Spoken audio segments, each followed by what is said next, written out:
There are 7 thresholds between being financially fragile and being financially untouchable, and only one of them involves being rich. The other 6 are crossed quietly, usually without ceremony, and each one permanently removes something that used to be able to reach you. Most people stall permanently at the 2nd. Almost nobody knows the 7th exists. So let's go through all 7, starting with the one that costs almost nothing. The first threshold, the end of the small emergency. This is the lowest bar on the list, and the one that changes daily life the most. It is the day a broken transmission stops being a catastrophe and becomes an inconvenience. Not a comfortable amount of money. A very small one, enough to absorb a single bad afternoon without borrowing. What makes this threshold different from every other one is that it is almost entirely psychological. The numbers barely move. What moves is the volume of the background noise a person has been living inside without ever naming it. 6 in 10 adults cannot cover a $1,000 surprise without reaching for credit, which means 6 in 10 adults are flinching at every unexpected phone call. The first threshold does not make anyone wealthy, it makes them able to think. The second threshold, the end of the interest tax, which brings us to the wall almost everyone stops at. The second threshold is the day nobody is charging rent on your past decisions. No revolving balance, no minimum payment, no small monthly number quietly refilling itself. What separates this threshold from the first is that it changes the direction the money is flowing. Before it, a portion of every paycheck is committed before it arrives to purchases already forgotten. After it, the entire paycheck belongs to the person who earned it, possibly for the first time in their adult life. This is where the majority of people stall, and they stall here for years because paying interest is survivable. It is not painful enough to force a decision. It is simply a permanent, invisible tax on someone who never voted for it. Debt is a claim that someone else has on your future hours. The second threshold is the day nobody holds one. The third threshold, the end of the desperate yes. Now, the one where the personality starts to change. The third threshold arrives when a person can survive several months without income. And the moment that becomes true, they can decline things. What makes this type of security different is that it is not really about money at all. It is about the ability to say no to a client, a manager, a contract, a relationship. Everyone below this line negotiates from a position of need, and need is legible. It shows in the speed of the reply, in the acceptance of the first offer, in the tolerance of things that should not be tolerated. 2 people receive the same insulting offer on the same morning. One of them reads it twice, feels something drop in his chest, and accepts it by lunchtime because the alternative is a conversation at home he cannot have. The other closes the laptop, waits 4 days, and counters. Nothing separates them except a number sitting in an account neither of them mentions in public. The second one will be described eventually as confident. He is not confident. He is funded. The person with 6 months of expenses banked is not richer than their colleague in any way that shows. They are simply harder to pressure. And the difference compounds across a career in ways no spreadsheet will ever record. Everyone gets paid for their work. Only some people get paid for their patience. The fourth threshold. The end of the single point of failure.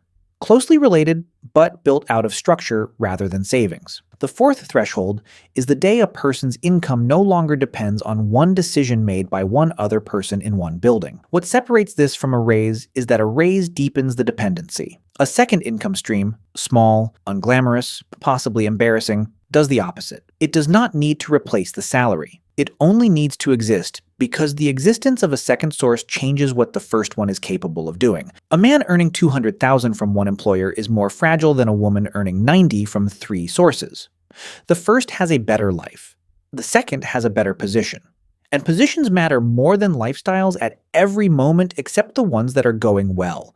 There is a particular expression on the face of someone in a restructuring meeting who has something else running at home.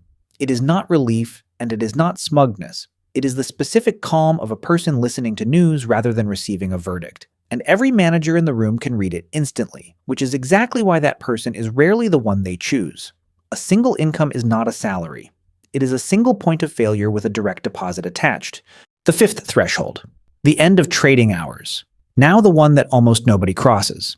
The fifth threshold is the day something is producing money while its owner is asleep, and it does not matter how much, only that the mechanism exists and has been proven to work. What makes this threshold unlike the 4 before it is that the 4 before it are defensive. This one is the first that generates. A rental unit, a small business that runs without its founder, a portfolio large enough to throw off something real, a product that sells without being sold again. The amount is almost irrelevant at the beginning. A person earning $400 a month from an asset has not changed their life. They have changed their category. They have moved from a world where money is exchanged for time to one where money is exchanged for ownership, and there is no way back through that door once someone has walked through it. Everyone else is renting out their hours.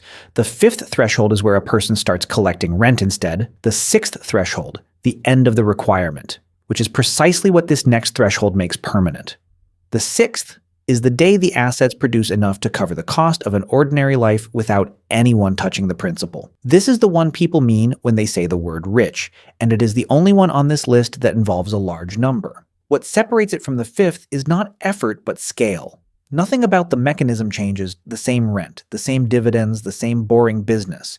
There is just more of it, accumulated over a length of time that discourages nearly everyone who starts. The strange part is how little the arrival announces itself.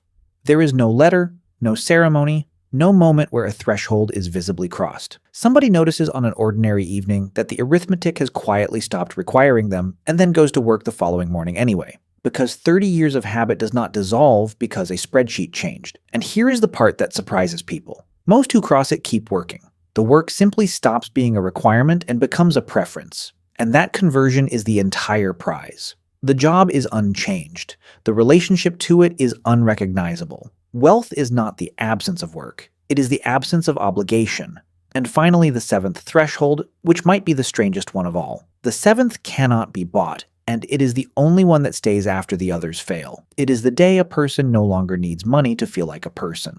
These are the ones who have separated their identity from their balance. They are not indifferent to money. Indifference is a luxury and usually a lie. They simply stopped using it as the instrument that tells them what they are worth. The car is not a statement. The house is not evidence. The salary is a number about a job and not a number about a human being. What makes this threshold different from all six before it is that it can be crossed at any income in any decade in either direction. Every one of the other six can be destroyed by a market, a diagnosis, a divorce, a decade. This one cannot be taken by any of them, which is precisely why the people who have it are so difficult to identify.